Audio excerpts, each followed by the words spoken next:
Time to dive into the depths and kick some ASCII. That's Brutal, and this is a Pixelated View.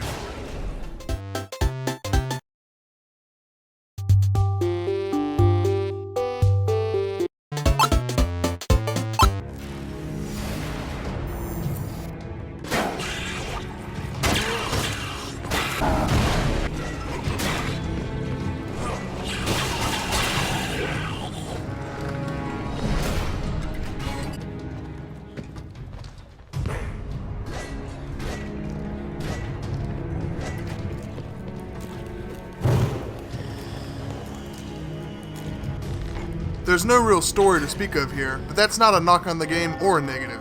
There's no real plot or a typical princess you have to save or anything like that getting in the way of the fast-moving gameplay. There is a little bit to the design of the game though. Back in the old days, before half of you were even alive, shit, I wasn't even alive yet, there was a series of RPG games that were procedurally generated with a top-down view of the playing field. The game's graphics were made up from characters off of the keyboard, ASCII style. Yes, the "at" is where it was at back then. Whether you call it ASCII or ASCII, it essentially boils down to using letters and keys to represent something. Enemies were simply seen as a letter from their name representing them. Brutal takes that concept and expands on it in a modern take, using the characters and letters to make up the game's surroundings, enemies, and even weapons.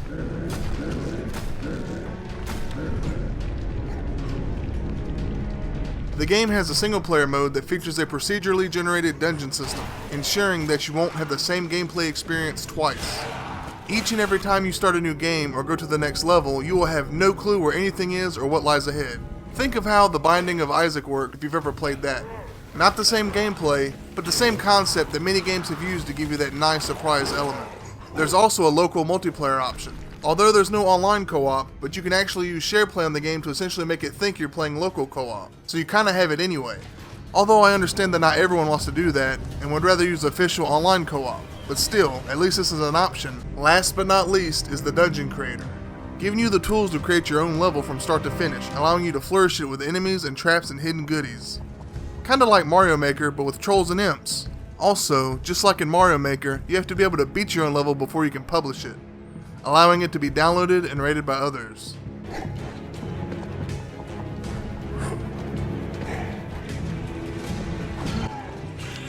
The gameplay harkens back to good old times when I used to plunk countless hours into games like the Diablo series and Gauntlet, among many others. It couldn't get any more simple. You pick your class between the Ranger, Mage, Warrior, and Amazon. You drop right into a dungeon, ready for you to pick it apart and try your best to make it through to the 26th dungeon to face off against the boss. The game uses a fog of war system where you can only see the places you've already explored, literally keeping you in the dark, which in itself can be one of your enemies if you rush too fast. You can lose your entire game by just running through a doorway, not realizing there's a jump you gotta make just waiting on the other side. But it's that mystery element that makes the game even more fun for me, because you never know what kind of enemy or mini-boss you may run into or what weapons you'll have to defend yourself with. Speaking of the weapons, you find craft books randomly, granting you the knowledge of how to craft various types of them. They list the letters you need to craft a weapon, and I like how simple they make it rather than having to dig through your inventory too much to find out what you need next. You find the letters randomly throughout the dungeons you explore. Some of them are enchanted letters, allowing you to add special effects to your weapon. I really thought it was a neat idea to have the weapon crafting system set up this way. You can even craft your own potions, but the gimmick there is you have no idea what the potion is that you just made. They will not have the same color every time. So you have to either drink it and hope it doesn't affect you negatively, or throw it at an enemy and hope you don't heal them or give them extra powers. Very much a risk and reward type of system that plays very well into the whole random dungeons and encounter style of gameplay. Depending on the class you select, you have that character's first 3 special skills unlocked, but you're free to choose what other ones you upgrade and you're not limited to what you can or cannot use. Brutal is a game that is very easy to learn, but as you go into deeper dungeons, it can be very hard to master. It starts you off slowly at first. Some simple enemies, very few traps with dangerous threats, then all of a sudden you open a chest to be surprised by a damn loot monster. There's a good bit of enemy types as well, and different ones will have their strengths and weaknesses. For example, one of them, called Nymph, plays an eerie tune as she chases you down.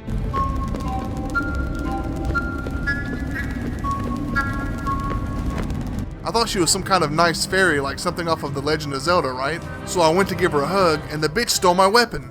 She continues to steal your weapons until you kill her, making her drop everything she picked up from you. The zombies need to be killed with fire, otherwise they keep coming back. The priestess can blind you, and she can heal and enrage other monsters around her. And if some of them aren't bad enough, they can also have an enchanted version of them spawn in too. It's little stuff like that that always keeps you on your toes when you enter a room and try to quickly figure out the best way to clear it out. The game has permadeath, meaning when you're dead, it's over. Call your grandma, call you an Uber, it's time to go home. You can save the game and exit if you have to leave, but once you die, your dungeon progress is reset, and the next time you start, it will be a whole new ball game. You can, however, get extra lives by making an offering to the gods with loot you pick up in the game. If your offer pleases them, you'll get an extra chance to be revived. There's one in every dungeon, but they are some stingy bastards, so don't expect it to be a cakewalk.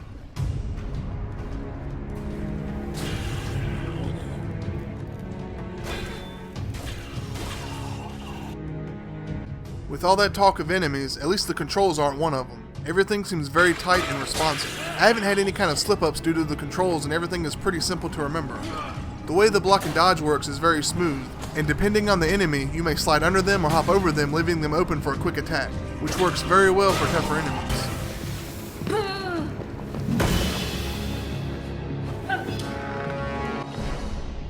I was really into dungeon crawlers back in the day, and after not having one to play for a while, Brutal really scratched that itch for me. While the concept of it is simple, it has a formula going for it that seems addicting to want to keep coming back for that perfect run or just to see how far you can make it. As you may know from my Broforce review, I don't like to do number scores because it's all opinion anyway. But do I think you should play it? Yes, but if you're into dungeon crawlers, that is. The neat aesthetic of the game and the meaning behind the game's design mixed with the simple RPG elements make it a must-play if you're a fan of dungeon crawlers or roguelike games.